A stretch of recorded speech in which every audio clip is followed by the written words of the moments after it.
Hi, Alan Schimmel for DevOps.com's DevOps TV here at Does 16 with a good friend, but also one of the true personalities, founders of the DevOps movement, John Willis. John, welcome. Hey, Alan. Yeah, it's always fun to be here. Yep. So, John, you were already on this morning. You and Gene went on, and you guys announced a new audio series that you're doing.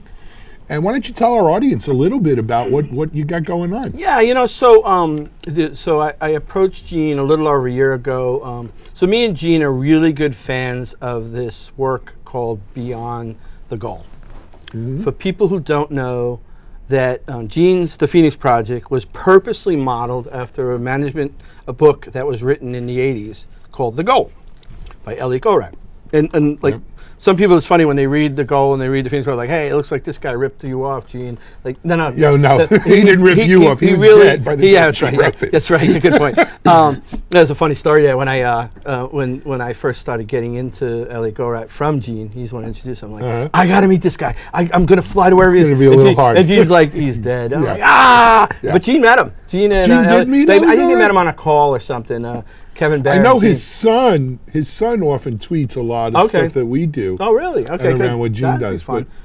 So this Goal is kind of a foundational book. Gene built the Phoenix Project. In fact, he purposely modeled, so just in short, the Goal was about theory constraints and flow and bottleneck analysis of a factory. But in manufacturing. Right, of a factory and enclaves and automated robots, right, and inventory, all the lean stuff, right? And the Phoenix Project was basically that same story, but only with a sysadmin as the bottleneck, and the flow was the Java stack, right? Yes. But 22 years after the Goal, Elliot Goldratt wrote this unbelievably insightful audio-only series called Beyond the Goal. Mm-hmm. And I've listened to it over 20 times. Gene has listened to it probably 30 times. It's an amazing work. And so about a year and a half ago, I said to Gene, I said, we don't have to wait 20 years. Like, why don't you love that story? I love that story. Let's do it Beyond the Phoenix Project. Great. And so we basically just said, you know what, the only way to get started is just do it. So we just started doing chapters. And we're almost complete with the first version of it. Now, whether we have to re-record it or not, I don't know, but we'll see. But it's basically, a lot of it is our experience from the beginning of the Phoenix Project to now, which actually, if you look at this conference, right, like 3 years now, we've we've doubled every year. And so there's a lot of, we just finished the DevOps Handbook. Yes. That's a lot of experience over a period of time, In fact, we started the Handbook before the Phoenix Project was complete, but it always was intended to be the companion book. For those you hopefully know, the Goal and the Phoenix Project are novels. Right. We always decided... They're not how-tos. Right, and we always knew there was going to have to be a prescriptive guide, and that was why we worked on the Handbook for years. So we said, we learned a lot. Why don't we try to do what Goldratt did in audio chapters? So we did, we've got, the idea was to really start with the Phoenix Project. Why did the Phoenix Project? How was it modeled after Goldratt? Talk about Goldratt. I talk about Deming. We get into really all the component areas of DevOps, which I say is lean, resilience engineering, human factors and safety, organizational learning organization, Peter Senge, all that stuff.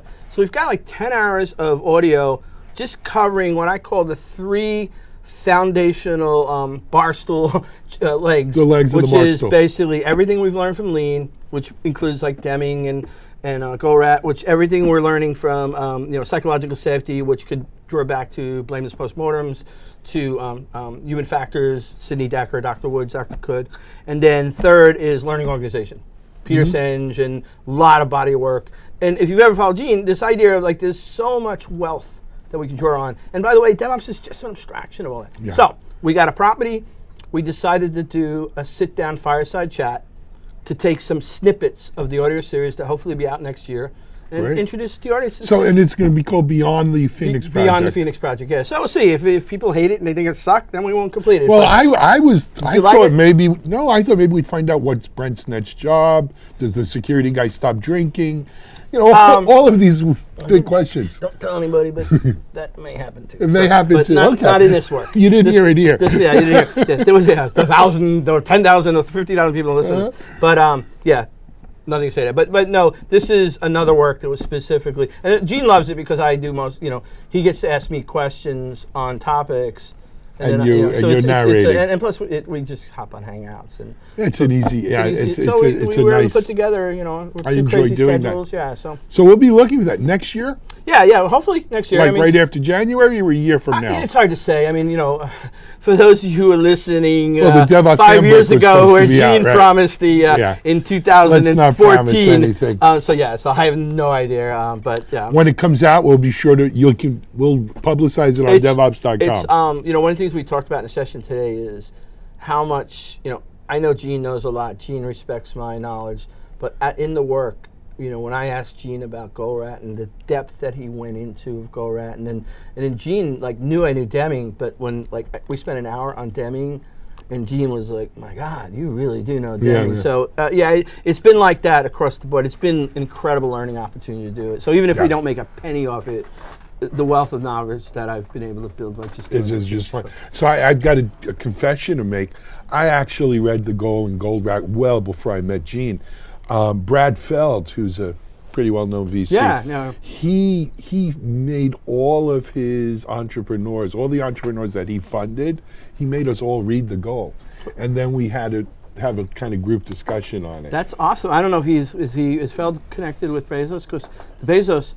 3 books every executive had to read, and one of them was the Goal. He knows Jeff. I'm sure. No, that was part of the original. Every executive at Amazon, he get one of the 3 books that were mandatory reading for every executive was the Goal. We had that one, and then we had, what was it, the 5 Principles of a Team or something? Dysfunctional teams. Right. Those are good books, and they really kind of laid a foundation for me. Well, anyway, I don't know how long this is going to go, but I mean the thing that what's fascinating is it was Gene's 10-year mission to transform that goal. He was the book, The Goal, so changed Gene's life that it was his 10-year mission to take that story to modern IT. And about the time he was 60% done with it, he ran into a couple of people like Patrick and myself talking about DevOps. And he was at the first DevOps days in LinkedIn, kind of stumbled in. In fact, the story was I was on a panel with him, and I knew Visible Ops, the book that Gene had written. Right. I knew about Tripwire. I knew who Gene Kim was, but I wasn't paying attention. I come off the stage, Damon goes, "You know who that guy was on the stage with you?" I'm like, "I don't know, panel guy number 3. Yeah. And he said, no, it's Gene Kim. I'm like, "Oh shit." And I go, "Where is he?" And he's already left. So he was running. So I knew Gene from the Tripwire security days, obviously for our security days, but interesting. But you know what, John, that's a great segue to the next thing I wanted to talk about, and that is this year's DevOps Enterprise Summit. Once again, it's bigger, better than ever. The buzz is palpable out there, and I asked you this off camera, and we don't have to get into a lot, but I want our audience to kind of understand from your point of view. In a lot of ways, it's kind of like being a parent and watching your kid take the car keys, right? You can't ride shotgun with him, right? You got to hope he knows enough to bring the car home. Well, in the startup, I've been in many startups, like 10 startups in my career, and some of them I get far enough along where they grow into pretty big size. And there's always this really interesting thing where the first 30 people, when it gets to like 100, the people who from 20 to 30. So the new people come in at 100, like, "This is the greatest place I've ever been. They do this, they do that." And the employee number 29 was like, "Yeah, it's okay. You should have seen it when it was 15 2 days ago." No, right, I mean, and so it's the same thing, right? Like you see this crazy excitement, and some people might say, "Yeah, the commercialization and all that," and get upset.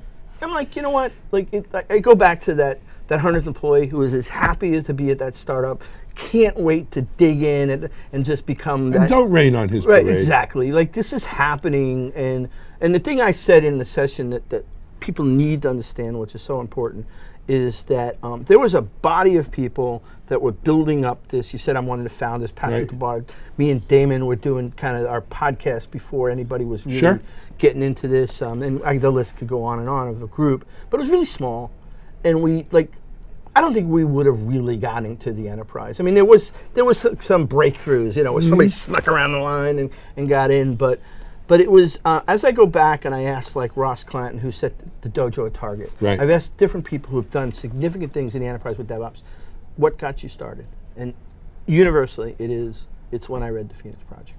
So Gene and although, early on I had to argue with Gene about, he thought DevOps was a sham. He said this. And I had to get him to a place to believe that he needed to pivot all of his ideas. And I told him, he's quoted this sometimes, he said that, what I told him was, Dean, you had to look at it this way. DevOps is a lighthouse to get us all back. And he says that was the thing. I had nothing to do with it. I mean, I did some reviews, early day Phoenix Project, but like Phoenix Project was Gene's and Kevin Bears and Stafford's. But it is that book that has been the nexus to drive, and it's a virtuous cycle. Yeah. Because now we get DevOps Handbook is what? The 2014, 2015 video case studies of videos that were done. Good. Right? Yeah. And you see these people coming in, and the nexus is the Phoenix Project. So I'm again, if on a perfect board, I want people to think culture first and not technology. But you go out to the booths, it's going to be technology. Tough. The movement is happening. The enterprises are loving it. We're doubling in size, and the fundamentals of what this thing is are right. And why they're right is because they're based on work our way back, agile, lean, Toyota Production System, Deming. Bang. It all starts and ends in Deming. Totally. With my friend John Willis. Yes, sir. All right, man. We're going to call it a wrap. John, enjoy the rest of Does. Brilliant. Thank you for doing this. Thank you. Thank you. Our audience loves to listen to you, and I could listen to you all day. So, anyway, we're going to wrap this one up. John Willis.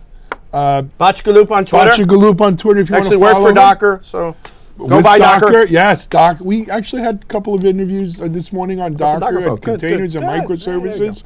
But be on the lookout for Beyond the Phoenix Project, the audio series. The DevOps Handbook. You can go there first. DevOps Handbook, well, that's available. Everyone at the show here gets a copy. Good. But Amazon.com, IT Revolution, and a few other bookstores are all selling it. You might even win a copy if you fill out and sign up for a DevOps.com newsletter. It's a very comprehensive part of your work. I mean, you got Jez Humble, Gene Kim, Patrick Dwyer, and myself who spent 5 years studying and putting in. There's about, 43 or 48 case studies in there, something like that. 40 plus case studies. Yeah, I actually did a little thing with Gene on it. Anyway, John, always a pleasure, man. Good luck. Thank you, sir. Thank you. This is Alan Schimmel for DevOps.com's DevOps TV.